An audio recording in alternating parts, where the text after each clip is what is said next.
અમદાવાદમાં વંદે ભારત ટ્રેનને ઉથલાવવાનો પ્રયાસ કરવામાં આવ્યો છે. વંદે ભારત ટ્રેનને ઉથલાવવાના પ્રયાસને પાયલટની સતર્કતાથી નિષ્ફળ બન્યો હતો. અજાણ્યા ઈસમે ચાંદલોડિયા ખોડિયાર નગર વચ્ચે પાટા પર 20 ફૂટ ઊંચી લોખંડની એંગલ મૂકી ટ્રેનને ઉથલાવવાનો પ્રયાસ કર્યો છે. પાયલટની સતર્કતાથી મોટી દુર્ઘટના બનતી ટળી હતી.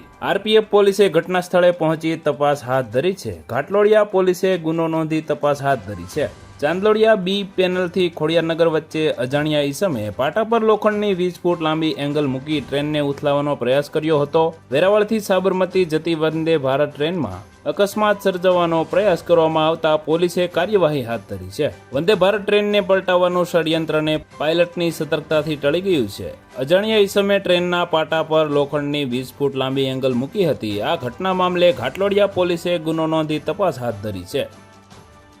તો વધુ માહિતી મેળવવા માટે ચેનલ સાથે જોડાયેલા રહો. વિડીયો પસંદ આવે તો લાઇક કરી દેજો. ચેનલમાં નવા છો તો સબસ્ક્રાઇબ કરી દેજો.